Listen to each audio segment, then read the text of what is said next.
visas to move to Australia.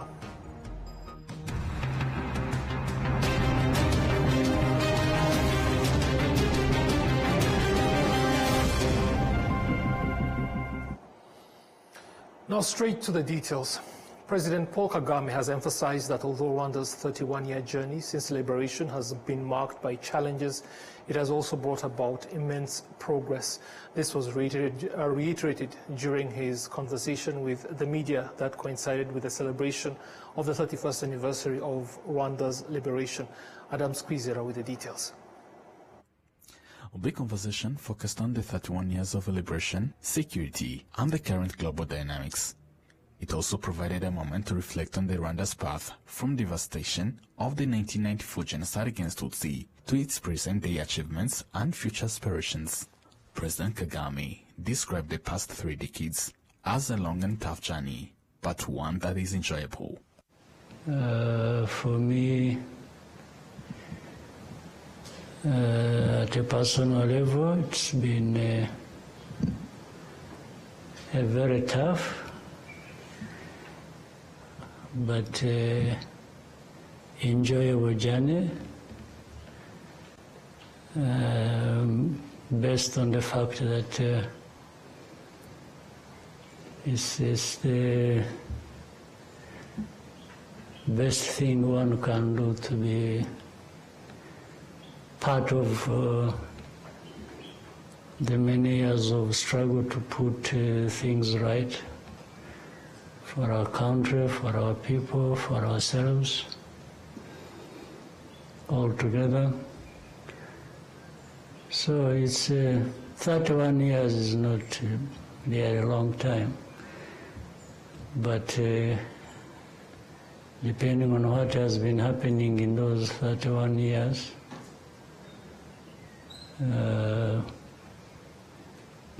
one may decide to see it differently. You may see it as almost something that goes over 100 years. But in other cases, you can be realistic and say it's actually 31, and 31 isn't very long. Considering the world we live in.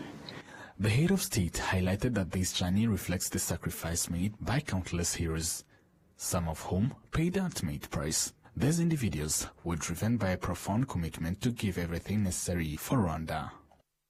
The tough side was what was confronted and dealt with, being of such a magnitude that for the half-hearted, they would just collapse under the weight of it first day.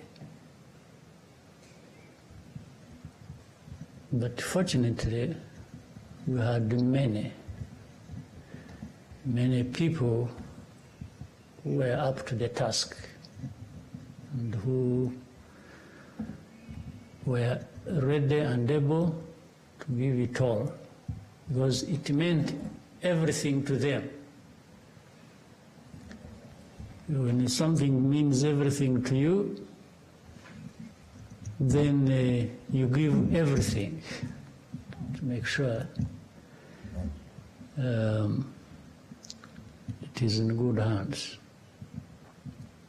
But it was tough. That one, no question, and no need to. There is no way of emphasizing it. The enjoyable part I'm talking about, even on the tough situation, is understanding the story itself, where you are coming from and where you are going. President Kagame also stated that development Rwanda has experienced over the past 31 years was not accidental, rather it was a result of deliberate efforts and determination of Rwandans. That just doesn't come anyhow. You have to have made progress on many fronts to be able to stand for yourself and respond to all the things that are brought your way to destroy you. So I think that story may speak for itself for many years. If we hadn't been building the unity of purpose, the strength to preserve ourselves and live, this Rwandan cannot live on the whims of others. No. It happened, I've told you even this last year's April. It happened once. It will never happen again. Once was too many times. For the second one, somebody else will pay for it. They will be the ones to go. They will be the ones to perish, not Rwanda again. However, the head of state emphasized the need to ensure continuity and sustainability in the country's progress. You need that continuity. You need that sustainability to keep moving forward and never do well today, get drunk with that, and then you find a few months, years ahead, you really collapse. Don't get drunk with success or with the achievement, but rather that should energize you, that should inspire you to keep going. It was highlighted that a key pillar of Rwanda's post-liberation strategy has been self-reliance. Adam Squizera, RTV News. Thank you, Adams. Now, President Paul Kagame has expressed confidence in the recent peace agreement signed between Rwanda and the Democratic Republic of Congo, facilitated by U.S. President Donald Trump. However, he emphasized that the success of this agreement hinges on the willingness of both parties to fully implement its provisions. This statement came during the interview following the peace deal signed last week, He extended his gratitude to President Trump for his role in seeking sustainable solutions for long-standing tensions between Rwanda and the DRC.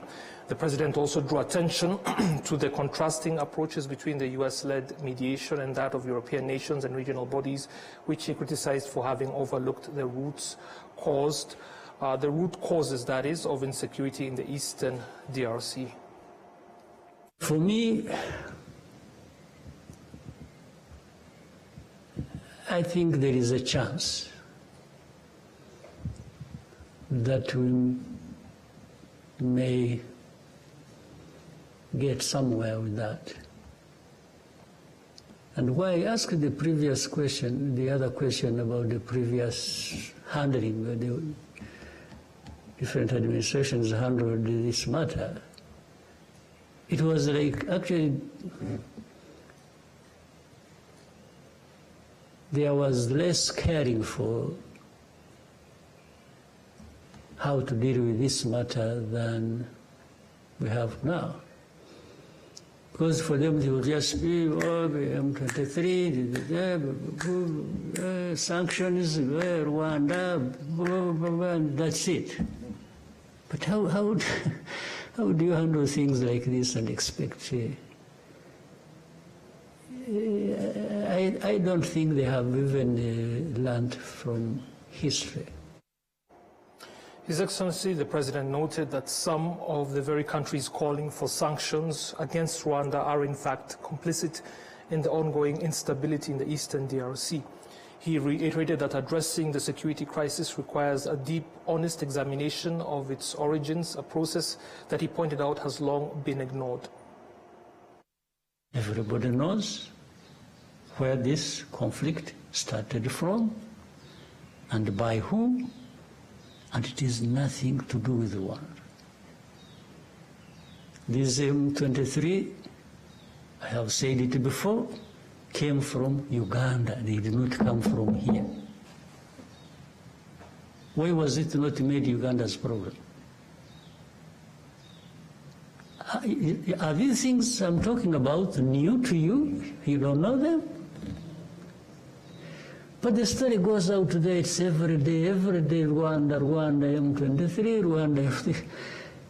But you should also tell people how this became Rwanda's problem. Our problem was simple, twofold. FDLR it has been a problem in the past, it's a problem now, it will be a problem in the future if it continues to exist, threatening Rwanda. Looking forward, attention now turns to the next phase of negotiations expected to involve the Congolese government and the M23 AFC group made up of Congolese nationals advocating for their rights. These talks are anticipated to include mediation efforts by Qatar. President Kagame made it clear that any meaningful outcome from these negotiations depends on the DRC's willingness to accept and integrate segments of its population that it has long attempted to displace responsibility onto accusing other neighboring countries.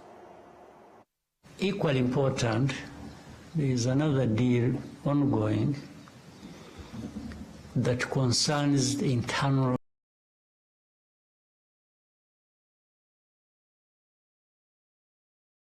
and maybe I don't know where else they will involve, that is being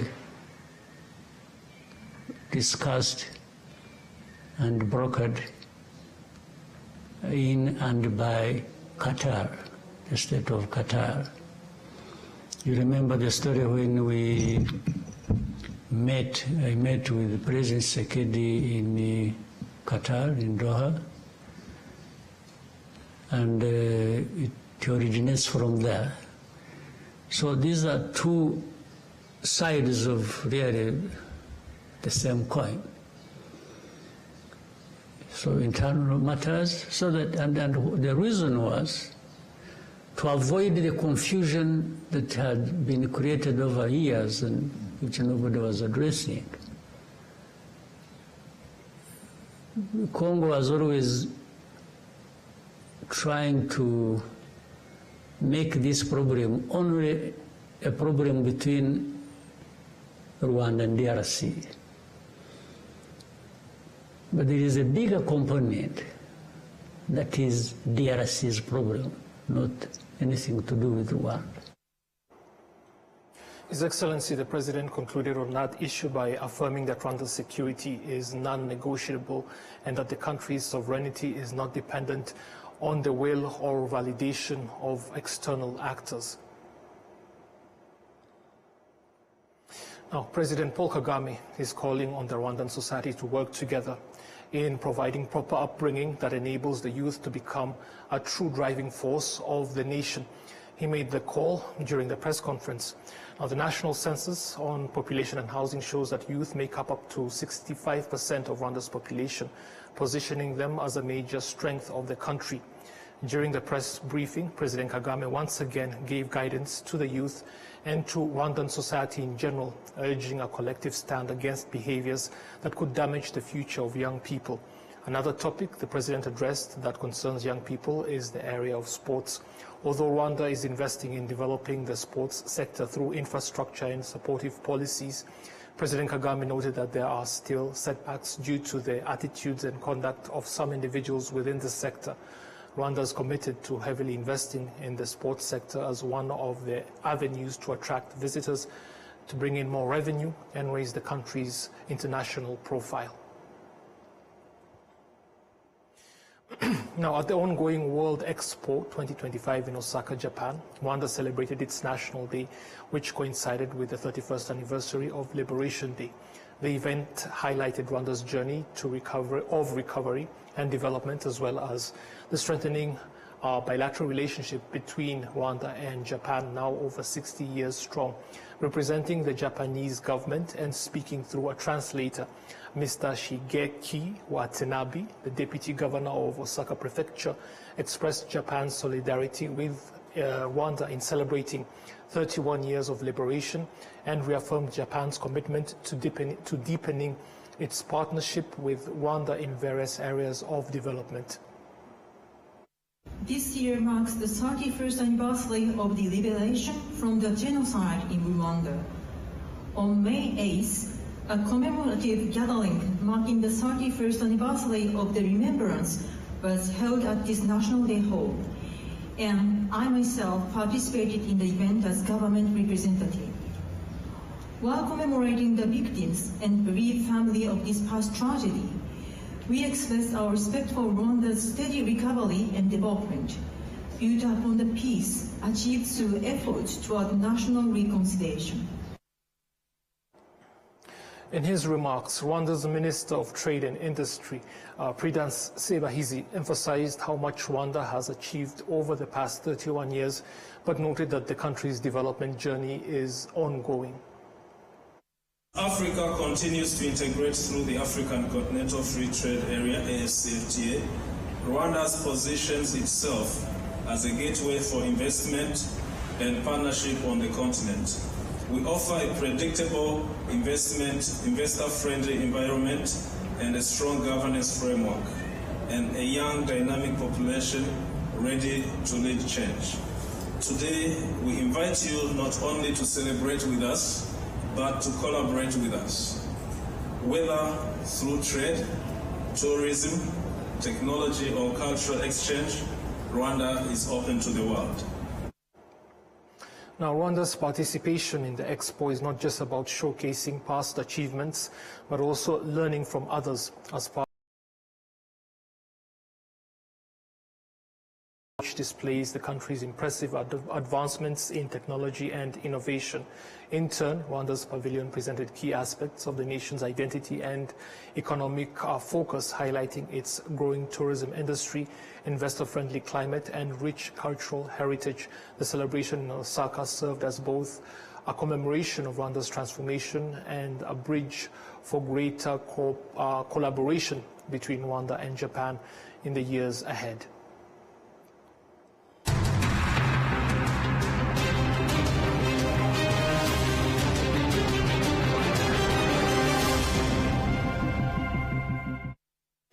The 25th edition of the Rwanda Mountain Gorilla Rally has begun at the Kigali Convention Center before teams head to Nemba, where the competition will be officially running until Sunday. To give us more is William Evans Mutawazi. Fans flooded the venue, ready to witness the intense competition, hitting up right from the start as a dynamic lineup of 5 drivers competing at the African Rally Championship, along with 16 others, battling it out for the Rwanda National Rally Championship. According to the president of the Rwanda Automobile Club, Rwanda has and is hosting the best drivers on the continent. We have and we are hosting the best drivers from the continent. On top of that, the lead of the championship is tight as it has ever been in the couple of years ago. The African Rally Championship, to those that have been following, is one of the oldest FIA championships globally. So it's an honor and a privilege for Rwanda to be among the countries, among the 6 countries. To us, as the hosts, the Rwanda Automobile Club, is not only a sports event, but it's a celebration of our passion, because we believe that we are united by motorsport passion, being drivers, being fans, our sponsors and our partners. Our only best is to make sure that we keep growing this family of motorsport, making sure that we make it affordable and inclusive as much as possible. I would like to take this opportunity to thank the government of Rwanda through the Ministry of Sport for your support and for the leadership and for the shared vision that you're giving to us, and the new mission of making Rwanda the home of motorsport in Africa. Kaliminya Queen, who is the only Rwandan female driver in the races, says competing has given her more experience and her team is eyeing to lead the Rwandan championship. I'm aiming for that. I'm aiming at continuing to lead a Rwanda national championship. So I think we are getting more experience each and every year that we are racing in this Rwanda Mountain Gorilla Rally. So the car is good, the team is better, and I got more a garage sponsor. So the car is super ready. I'm very confident about the car. So I hope that there will not be any issue with the car, and we are super ready as the team. According to the FIA technical delegate, nothing has changed in terms of regulation, and that Rwanda has good roads and expect the competition to go on smoothly to the end. No, there are no major changes because regulations of last year and this year are pretty more the same, maybe just one or two items in regards to safety.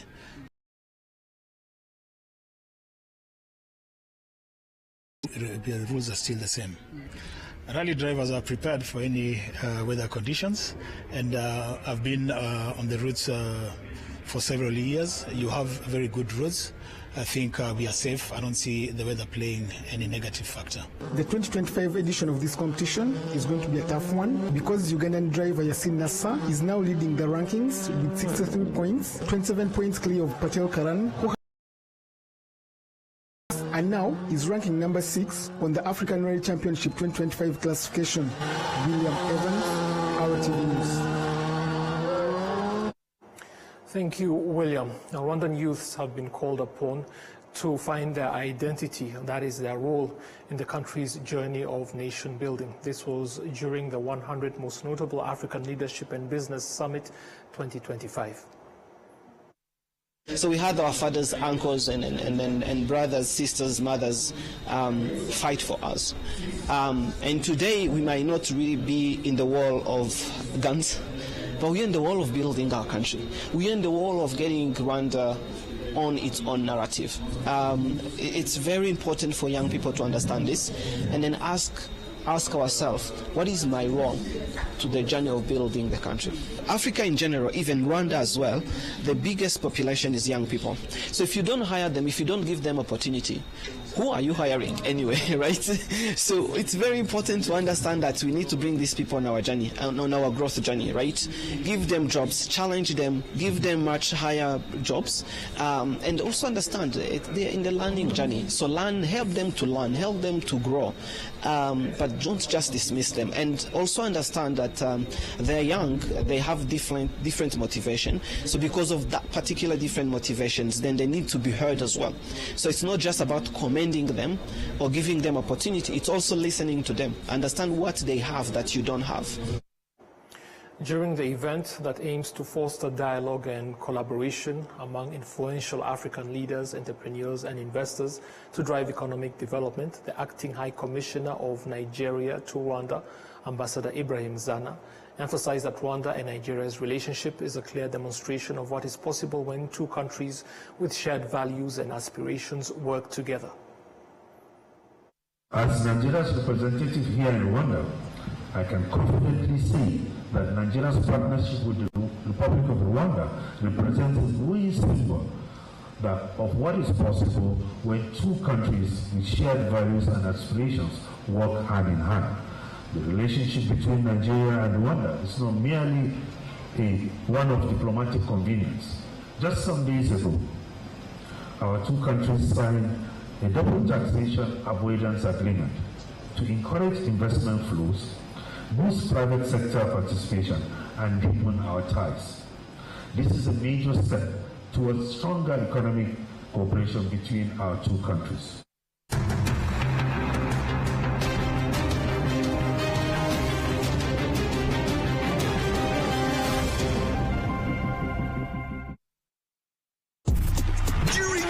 Moments. Laying hooks.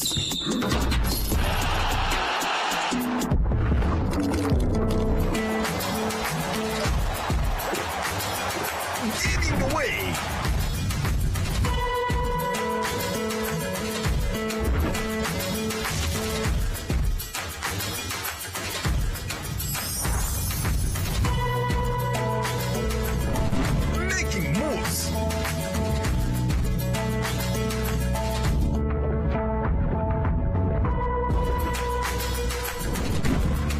breakfast with family.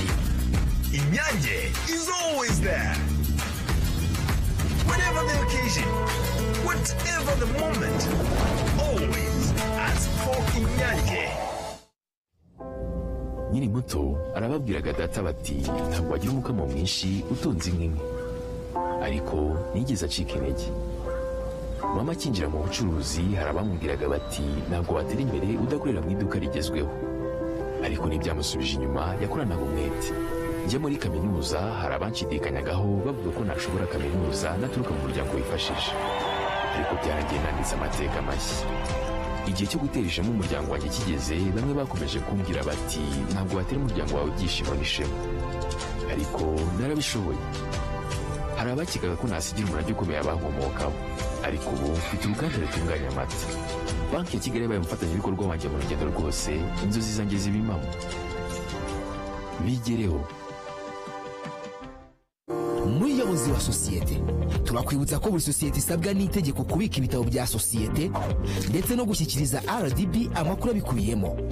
Ibyo bitabo birimo igitabo cy'abanyamigabane, icy'abagenewe inyungu ku migabane, inyandiko y'amakuru ya sosiyete, ibaruramari ngarukamwaka n'izindi. Gutanga amakuru y'ugenewe inyungu ku migabane wanyura kuri bo.rdb.rw, naho gutanga izindi nyandiko ukanyura kuri org.rdb.rw.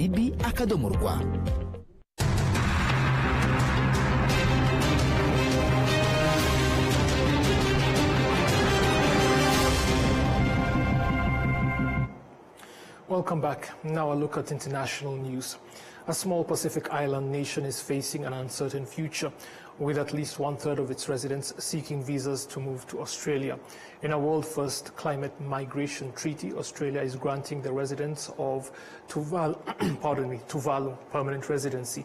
But the agreement has also proven too popular, and some say an exodus of workers could hurt Tuvalu's long-term future. Al Jazeera with the details. Tuvalu is one of the smallest countries in the Pacific, halfway between Hawaii and Australia. It has 9 thinly populated islands and atolls, with some as narrow as 20 metres wide. It's also sinking as rising sea levels threaten its future. It's not a fair situation from our end that we are facing the brutal impacts of this crisis that we contribute very little to. And what's endangered is our identity to our land, our identity as Tuvaluans, and the future of our children and our descendants. Australia has offered support to the island nation with the landmark climate migration deal. It's now offering visas to 280 Tuvalu citizens each year, granting permanent residency. 3,000 people have already entered the ballot in the first round. That's 1/3 of Tuvalu's population. Well, it means fairly obviously that a lot of people are interested in migrating, or at least moving. It means also that some people with skills will leave. And when you have a small country with less than 10,000 people, you're limited with the skills that you do have. So you can't afford to lose good people. Scientists say Tuvalu is set to become uninhabitable by the end of the century because of rising sea levels and the increasing number of storm events. 2 of the archipelago's 9 coral atolls have already been submerged.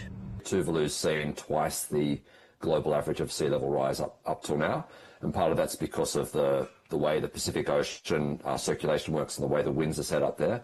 It's actually particularly vulnerable to climate change and sea level rise because of its low-lying height above sea level.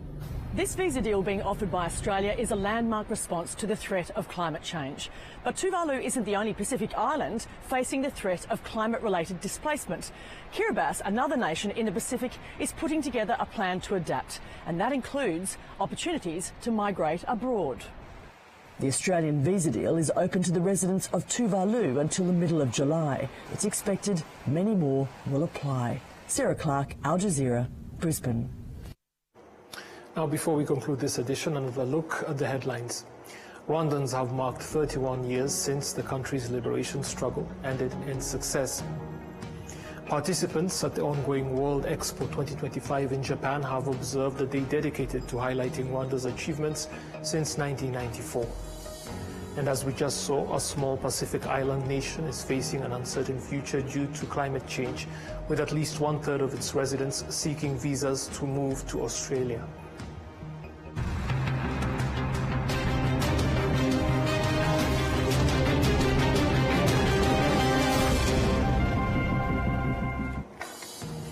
I hope you had a great week, and I hope you have a great weekend ahead of you. I'll be taking you through the weekend, so I'll be seeing you soon again. Goodbye.